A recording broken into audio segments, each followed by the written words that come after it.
எப்பவுமே பாதி உண்மையை சொல்லிட்டு மீதியை சொல்லாமல் அது திமுக மேலே போடுறதுங்கிறது தொடர்ந்து நடக்குது. குறிப்பாக காமராஜர் பள்ளிக்கூடத்தை திறந்தாருன்னு அப்படின்னு சொல்லுவாங்க. காமராஜர் பள்ளிக்கூடத்தை திறந்தாருன்னு சொல்கிறவங்க எல்லாரும் காமராஜர் புகழுக்காக அதை சொல்கிறதில்ல. அடுத்தது என்ன பண்ணுவாங்கன்னா, திராவிட இயக்க ஆட்சி சீரழிச்சிருச்சுன்னு ஒரு பொய்யை திருப்பி சேர்த்துப்பாங்க.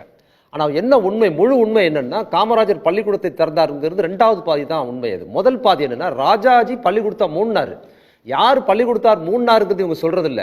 திறந்தாருன்னு சொல்றது என்னன்னா, இது மாதிரி திரிக்கிற விஷயம். ராஜாஜி மூடிய பள்ளிக்கூடத்தை காமராஜர் திறந்தாருங்கிறது தான் சென்டென்ஸ். இதை பாதி கட் பண்ணி அதை திமுக எதிராக காமராஜரை மாத்துறது. சரியா சொன்னா, கல்வி சார்ந்த விஷயங்கள்ல பெருந்தலைவர் காமராஜருக்கு பிற்பாடு கலைஞரும் இன்னைக்கு இருக்கிற ஆட்சி, இது குறிப்பா சொல்லணும், இன்னைக்கு பள்ளிக்கல்வித்துறை சார்ந்து இதுவரைக்கும் தமிழ்நாட்டில் இல்லாத ரிசல்ட்டை கொடுத்துருக்கிறதுங்கிறது ஒன்றிய அரசோட இணக்கமா இல்லாத. நம்ம கொடுக்க வேண்டிய பணம் எதுவுமே கொடுக்கல. ஆனால் இன்னைக்கு 10ஆம் வகுப்புல 97% மேலும் 12ஆம் வகுப்புல அதிக மார்க் எடுத்துட்டு போது ஒன்றிய அரசு நம்ம கொடுக்க வேண்டிய பணத்தை கொடுக்காத போது இன்னைக்கு இருக்கிற முதலமைச்சர் தலைமையில் கல்வி அமைச்சர்லாம் சேர்ந்து இவ்வளவு பேர் ரிசல்ட்டை கொடுத்துருக்குறாங்கிறது சாதாரண விஷயம் கிடையாது.